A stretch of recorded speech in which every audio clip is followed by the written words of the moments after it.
രാജാവ് ഇതുവരെ കോമയിൽ നിന്ന് ഉണർന്നിട്ടില്ലെങ്കിലും രാജ്ഞി അവരുടെ ഫേവറേറ്റ് ആയിട്ടുള്ള എന്തോ ഡിഷസും റെഡിയാക്കിക്കൊണ്ട് രാജാവിൻ്റെ അടുത്തേക്ക് വരുന്നു.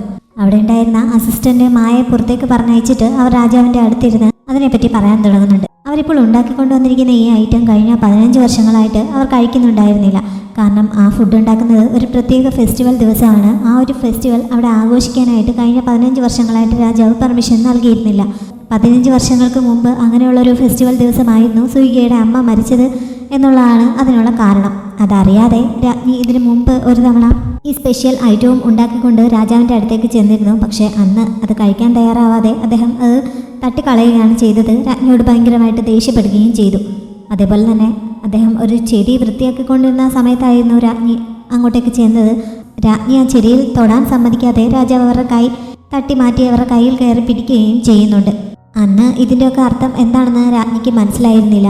ഇപ്പോഴാണ് ഈ കഴിഞ്ഞ 15 വർഷങ്ങളായിട്ട് സൂയികയുടെ അമ്മയെക്കുറിച്ച് ആരും അവിടെ പറയുകയോ അവരുടെ ഓർമ്മകൾ പങ്കുവയ്ക്കുകയോ ഒന്നും ചെയ്യരുതെന്ന് ഓർഡർ നൽകിയിട്ടുണ്ടെങ്കിലും രാജാവിൻ്റെ മനസ്സിൽ ഇപ്പോഴും അവർ തന്നെയാണുള്ളതെന്ന് രാജ്ഞിക്കിപ്പോൾ ബോധ്യപ്പെട്ടിരിക്കുന്നു. അതുകൊണ്ടാണല്ലോ ഇങ്ങനെയുള്ള ഒരു അസുഖത്തെക്കുറിച്ച് രാജാവ് ഇതുവരെ തനിക്ക് ചെറിയൊരു സൂചന പോലും നൽകാതിരുന്നത്.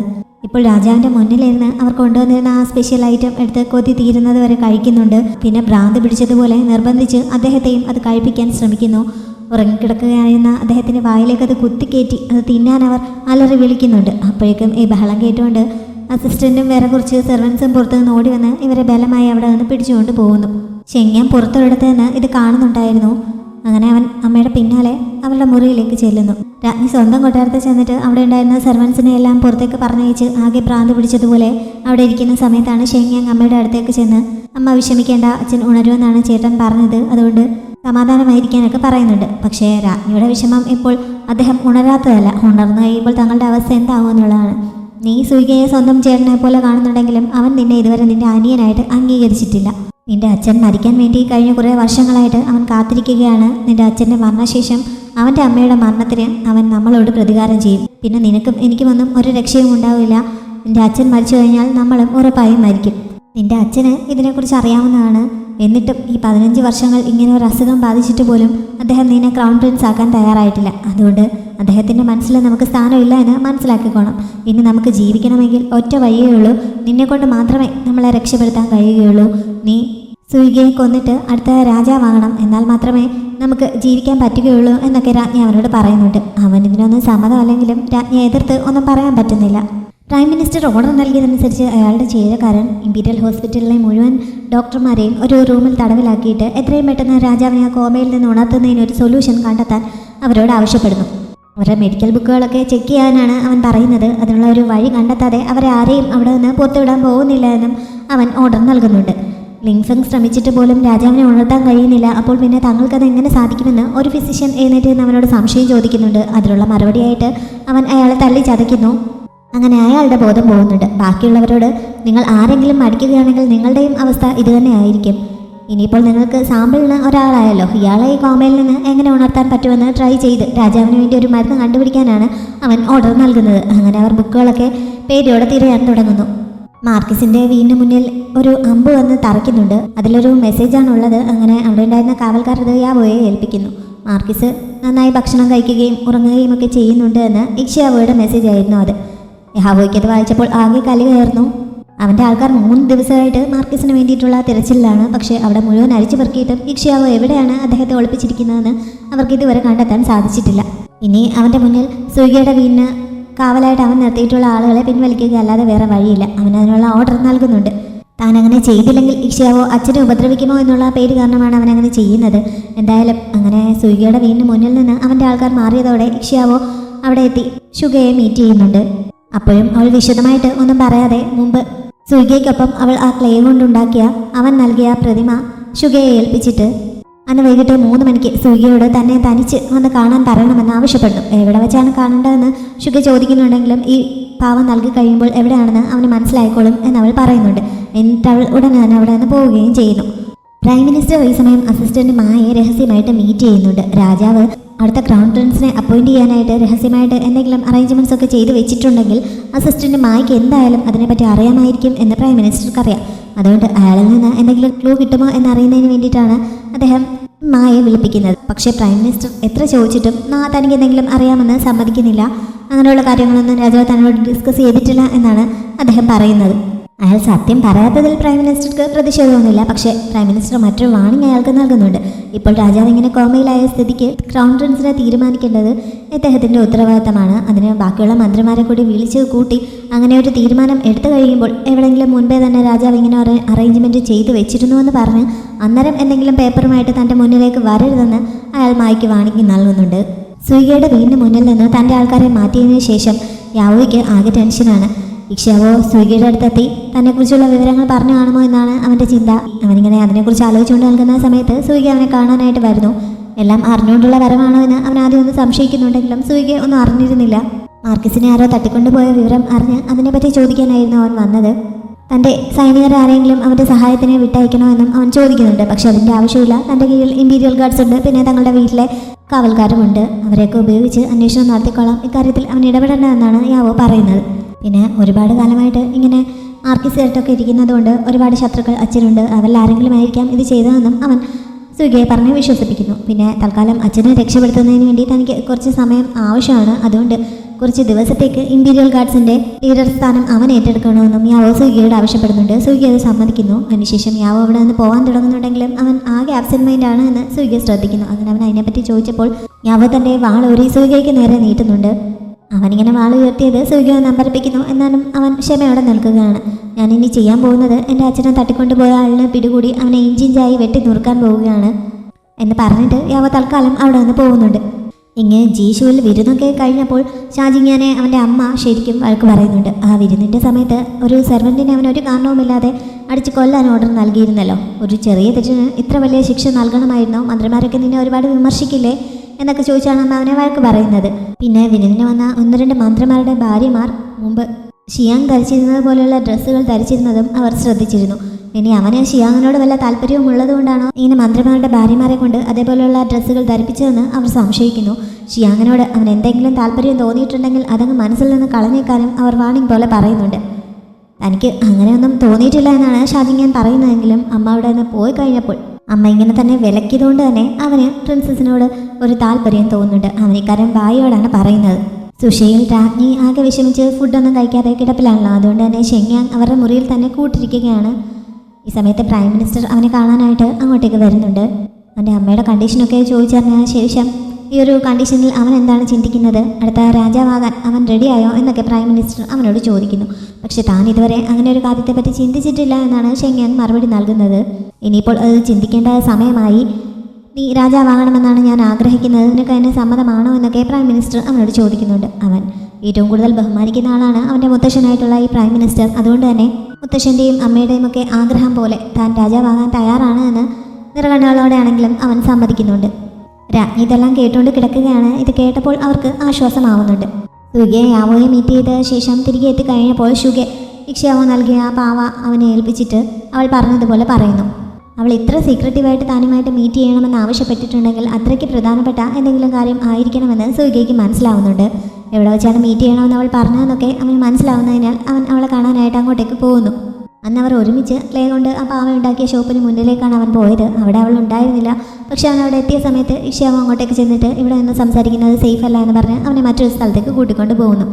റുയാൻ്റെയൊക്കെ ആ ക്ലബ് ഹൗസിലേക്കാണ് അവൾ അവനെ കൊണ്ടുപോയത്. അവിടെ ഒരു റൂമിനുള്ളിൽ കയറി വാതിലടച്ച ഉടനെ സുഗി അവളെ കെട്ടിപ്പിടിക്കുന്നുണ്ട്. ഇക്ഷ്യാവോ പിടിപിടിക്കാൻ തുടങ്ങുന്നുണ്ടെങ്കിലും കുറച്ച് സമയം അങ്ങനെ നിൽക്കാൻ സമ്മതിക്കാൻ അവൻ പറയുന്നു. അങ്ങനെ അവൾ അങ്ങനെ നിന്ന് കൊടുക്കുന്നുണ്ട്. എന്തോ പ്രധാനപ്പെട്ട കാര്യം പറയുന്നതിന് വേണ്ടിയിട്ടാണ് നീ ഇങ്ങനെ എന്നെ ഇത്ര രഹസ്യമായിട്ട് വിളിച്ചു വരുത്തിയതെന്ന് എനിക്കറിയാം. അപ്പോൾ ഇങ്ങനെ ഞാൻ ഓൾറെഡി പിടികൂടി കഴിഞ്ഞു. മുമ്പ് അവൾ നിന്നെ കഷ്ടപ്പെടുത്തിയതിൻ്റെ 10 ഇരട്ടിയായിട്ട് ഞാൻ അവൾക്ക് തിരിച്ചു കൊടുക്കും എന്നൊക്കെ അവൻ പറയുന്നുണ്ട്. ഇക്ഷ്യാവോ അതൊക്കെ ഓക്കെ പറയുന്നുണ്ടെങ്കിലും ഇതൊന്നും കേട്ടിട്ടും അവൾക്ക് വലിയ സന്തോഷമൊന്നുമില്ല. എന്താണ് അതിൻ്റെ കാരണമെന്ന് അവൻ അന്വേഷിക്കുന്നു. അങ്ങനെ മെങ്ജുങ്റാൻ്റെ ഐഡൻറ്റിറ്റി താൻ മനസ്സിലാക്കിയ വിവരം അവൾ പറയുന്നുണ്ട്. എന്നിട്ട് മെങ്ജുങ്റാൻ യാവോ ആണ് എന്നും അവൾ പറയുന്നു. സുഗയ്ക്ക് അത് ഭയങ്കര ഷോക്കായിരുന്നു എന്ന് പറയണ്ടല്ലോ. അവനത് വിശ്വസിക്കാൻ തയ്യാറാവുന്നില്ല. അവൾ തമാശ പറയുകയാണോ എന്ന് അവൻ ചോദിക്കുന്നുണ്ട്. നീ ഇത് അത്ര എളുപ്പത്തിൽ വിശ്വസിക്കാൻ പോകുന്നില്ല എന്ന് എനിക്ക് നന്നായി അറിയാം. ഒന്നാമത് ഞാൻ ശത്രു രാജ്യത്ത് നിന്നുള്ള ഒരു ജനറലാണ്. നിങ്ങളെ തമ്മിൽ തല്ലിക്കുന്നതിന് വേണ്ടിയിട്ട് എനിക്ക് വേണമെങ്കിൽ ഇങ്ങനെ ഒരു കള്ളം പറയാവുന്നതേ ഉള്ളൂ എന്ന് വരെ നീ ചിന്തിക്കാൻ സാധ്യതയുണ്ട്. അതിനെപ്പറ്റി എല്ലാം നല്ലോണം ആലോചിച്ചിട്ട് തന്നെയാണ് ഞാൻ ഇക്കാര്യം നിന്നോട് പറയാമെന്ന് തീരുമാനിച്ചത്. ഇതിൻ്റെ പേരിൽ നീ എന്നെ സംശയിച്ചാലും ഇക്കാരണം കൊണ്ട് നീ എന്നെ ഒഴിവാക്കാൻ ശ്രമിച്ചാലും എന്തൊക്കെയാണെങ്കിലും ശരി, നിന്നോട് ഈ സത്യം തുറന്നു പറയാമെന്ന് ഞാൻ അവസാനം തീരുമാനിക്കുകയായിരുന്നു എന്നൊക്കെ അവൾ പറയുന്നു. അത്രയും ആയപ്പോഴേക്കും സുഖിക്ക് വിശ്വസിക്കാതെ വേറെ വഴിയില്ല. അവൻ ആകെ വിഷമിച്ച് അവൻ്റെ കണ്ണൊക്കെ നിറഞ്ഞ് ഒഴുകാൻ തുടങ്ങുന്നുണ്ട്. ഇക്ഷ്യാമ അവനെ ചേർത്ത് പിടിച്ച് ആശ്വസിപ്പിക്കാൻ ശ്രമിക്കുന്നു.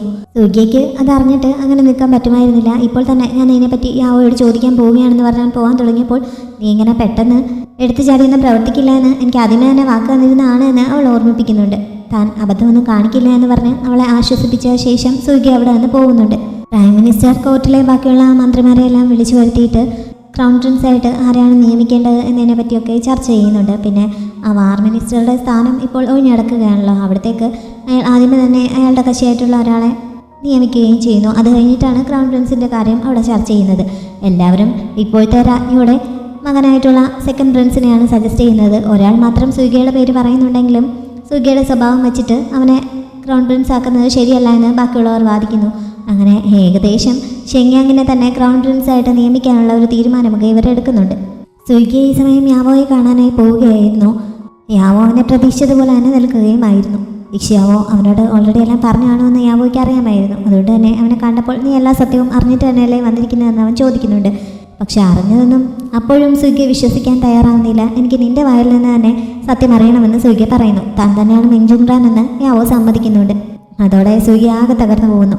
പിന്നെ എന്തിനു വേണ്ടിയിട്ടാണ് അവൻ ഇങ്ങനെയൊക്കെ ചെയ്യുന്നത്, തന്നോട് എന്ത് ശത്രുതയാണ് അവനുള്ളതെന്നൊക്കെ സുഗി അവനോട് ചോദിക്കുന്നുണ്ട്. ആദ്യം അസൂയ കൊണ്ടാണ് എന്നൊക്കെ യാവോ പറയുന്നുണ്ടെങ്കിലും സുഗി അത് വിശ്വസിക്കാൻ തയ്യാറാവുന്നില്ല. അവസാനം അവൻ കുറേ ഫോഴ്സ് ചെയ്ത ശേഷം എന്താണ് താൻ അവനോട് ഇത്ര വൈരാഗ്യം കാണിക്കാനുള്ള യഥാർത്ഥ കാരണമെന്ന് അവൻ പറയുന്നുണ്ട്. യാവോ തൻ്റെ കാലിലുണ്ടായിരുന്ന സോക്സ് ഊരി തൻ്റെ അറ്റുപോയ 2 വിരലുകൾ അവനെ കാണിച്ചിട്ട് നിനക്ക് ഈ സംഭവത്തെക്കുറിച്ച് ഓർമ്മയുണ്ടോ എന്ന് ചോദിക്കുന്നു. ശരിക്കും സുഗിയുടെ അച്ഛനാണ് ഈ ഒരു ഡൈനാസ്റ്റിയുടെ ഫൗണ്ടറായിട്ടുള്ള രാജാവ്. ഇങ്ങനെ ഒരു രാജ്യം ഉണ്ടാക്കിയെടുക്കുന്നതിന് വേണ്ടിയിട്ട് ആദ്യകാലത്ത് ശ്രമിച്ചവരിൽ സുഗിയുടെ അച്ഛനും യാവോയുടെ അച്ഛനും എല്ലാം ഉണ്ടായിരുന്നു. അങ്ങനെ ഈ രാജ്യമൊക്കെ രൂപീകരിച്ച ശേഷം അതിർത്തിയിലെ കാര്യങ്ങൾ ചെക്ക് ചെയ്യുന്നതിന് വേണ്ടിയിട്ട് ഒരു തവണ രാജാവും മാർക്കിസും കൂടി അതിർത്തിയിലേക്ക് പോയപ്പോൾ ഇവരെ 2 പേരെയും കൊണ്ടുപോയിരുന്നു. അവിടെ വെച്ച് അച്ഛന്മാരുടെ കണ്ണ് വെട്ടിച്ച് ഇവർ ഒരു തവണ പുറത്തിറങ്ങിയ സമയത്ത് ശത്രുക്കളുടെ കയ്യിലാകപ്പെടുന്നു. ആ സമയത്ത് ഇവരെ രക്ഷിക്കാൻ അവിടെ എത്തിയത് മാർക്കിസ് ആയിരുന്നു. സ്വന്തം മകൻ അവിടെ ഉണ്ടെങ്കിലും ആ സമയത്ത് അദ്ദേഹം കൂടുതൽ കെയർ ചെയ്യാൻ ശ്രമിച്ചത് രാജാവിൻ്റെ മകനായിട്ടുള്ള സുഗിയെ ആയിരുന്നു. മാർക്കിസ് ആദ്യം അവിടെ ഉണ്ടായിരുന്ന ആ ശത്രുക്കളെല്ലാം കൊന്ന ശേഷം സുഗിയെ സേഫായിട്ട് അവിടെ ഒന്ന് രക്ഷപ്പെടുത്താനായിട്ട് കുതിരപ്പുറത്ത് കയറ്റിയിരുത്തുന്നു. ആദ്യം അദ്ദേഹം കെയർ ചെയ്തത് സുഗിയെ ആണ് എന്നുള്ളത് യാവോയുടെ മനസ്സിൽ അന്നേ ഉടക്കുന്നുണ്ട്. സുഗിയെ കുതിരപ്പുറത്ത് കൊണ്ടിരുത്തിയ ശേഷം യാവോയെയും അദ്ദേഹം കൊണ്ടിരുത്താൻ തുടങ്ങുന്നുണ്ടെങ്കിലും അപ്പോഴേക്കും കൂടുതൽ ശത്രുക്കൾ അങ്ങോട്ടേക്ക് വരികയും അവരുടെ അമ്പ് കൊണ്ട് ആ കുതിര അവിടെ നിന്ന് പാഞ്ഞു പോവുകയും ചെയ്യുന്നു. അതേപോലെ അദ്ദേഹത്തിൻ്റെ കാലിലും ഇവരുടെ ഒരു അമ്പ് ഏൽക്കുന്നുണ്ട്. അങ്ങനെ അദ്ദേഹവും യാവോയും കൂടി അവിടെ മറിഞ്ഞു വീഴുന്നു. സുഗിയാണെങ്കിൽ കുതിരപ്പുറത്ത് പോവുകയും ചെയ്യുന്നുണ്ട്. അവന് തിരികെ വരാൻ പറ്റുമായിരുന്നില്ല, അവന് കുട്ടിയാണല്ലോ. അന്ന് ആ ശത്രുക്കളുടെ ആക്രമണത്തിൽ നിന്ന് യാവോയെ രക്ഷപ്പെടുത്തുന്നതിന് വേണ്ടി മാർക്കിസിന് അവനെ പൊതിഞ്ഞു പിടിക്കേണ്ടി വന്നു. അവരുടെ ആക്രമണം മുഴുവൻ അദ്ദേഹം ഏൽക്കുന്നുണ്ട്. അന്ന് അവരിങ്ങനെ അറ്റാക്ക് ചെയ്യുന്ന സമയത്ത് യാവോയുടെ കാലിലെ 2 വിരലുകൾ നഷ്ടമാവുകയും ചെയ്യുന്നുണ്ട്. അന്ന് ഞാൻ അനുഭവിച്ച വേദന എത്രയാണെന്ന് എനിക്ക് പറഞ്ഞറിയിക്കാൻ പറ്റില്ല. അന്നാണ് ഞാൻ ആദ്യമായിട്ട് മരണത്തെ മുഖാമുഖം കണ്ടത് എന്നൊക്കെ യാവോ ഇപ്പോൾ സുഗിയോട് പറയുന്നു. അതിനുശേഷം എന്താണ് സംഭവിച്ചതെന്ന് സുഗി അപ്പോൾ ചോദിക്കുന്നുണ്ട്. ശത്രുക്കൾ പോയ ശേഷം മാർക്കിസിൻ്റെ അവസ്ഥ വളരെ മോശമായിരുന്നു. അദ്ദേഹത്തിന് അവിടെ നനങ്ങാൻ പോലും പറ്റാത്ത അവസ്ഥയായിരുന്നു. എന്നാലും അവിടെ നിന്ന് രക്ഷപ്പെട്ടു പോയ സുഗിയെ തങ്ങളെ രക്ഷപ്പെടുത്താനായിട്ട് ആരെങ്കിലും പറഞ്ഞേക്കും എന്നുള്ള പ്രതീക്ഷയിൽ യാവോ അവിടെ കാത്തിരിക്കുന്നുണ്ട്. പക്ഷെ ഒരുപാട് സമയം കഴിഞ്ഞിട്ടും ആരും രക്ഷപ്പെടുത്താൻ വരാത്തത് കാരണം അവസാനം അവന് തന്നെ അച്ഛനെ അവിടെ നിന്ന് കെട്ടി വലിച്ചുകൊണ്ട് പോവേണ്ടി വരുന്നു.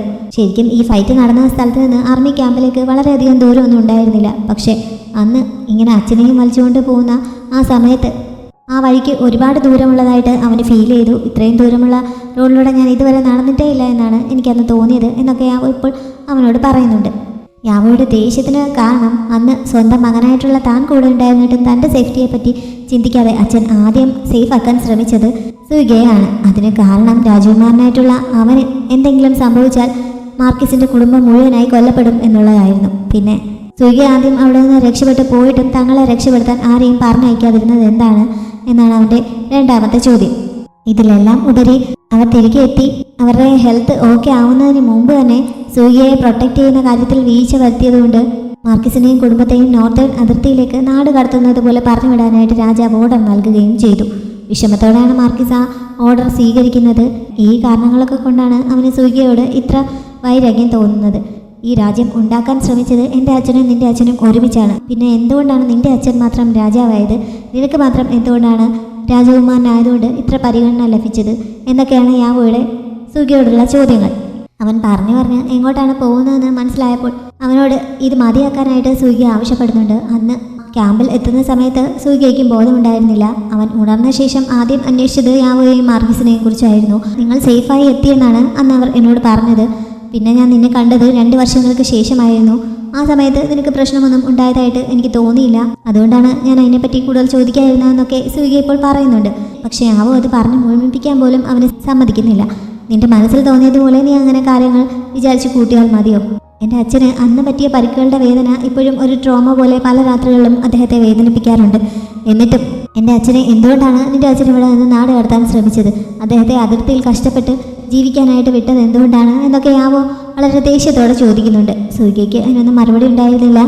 എന്തായാലും തനിക്കിനി പിന്മാറാൻ പറ്റില്ല. അവന് തന്നോടുള്ള വൈരാഗ്യം തീർക്കണമെങ്കിൽ തന്നെ കൊന്നോളാൻ യാവോ അവനോട് പറയുന്നുണ്ട്. പക്ഷേ സൂര്യയ്ക്ക് അതിന് കഴിയുമായിരുന്നില്ല. യാവോ പോയി അവിടെ ഇരിപ്പുണ്ടായിരുന്ന മുഖംമൂടി എടുത്ത് ധരിച്ച് അവൻ്റെ മുന്നിലേക്ക് വന്നിട്ട് ഇനി നിനക്ക് ബുദ്ധിമുട്ടുണ്ടാവില്ലല്ലോ, എന്താണെന്ന് വെച്ചാൽ ചെയ്തോളാൻ പറയുന്നുണ്ട്. സൂര്യ തൻ്റെ വാൾ അവൻ്റെ നേർക്ക് ഒന്ന് പ്രയോഗിക്കുന്നു. പക്ഷേ അവന് പരിക്കൊന്നും പറ്റുന്നില്ല. മാസ്ക് 2ആയിട്ട് മുറിഞ്ഞ് നിലത്ത് വീഴുന്നുണ്ട്. ഇനി നമ്മൾ തമ്മിൽ പഴയതുപോലെ ഒരു ബന്ധവും ഉണ്ടായിരിക്കില്ല എന്ന് വിഷമത്തോടെ പറഞ്ഞിട്ട് സൂര്യ അവിടെ നിന്ന് പോകുന്നുമുണ്ട്.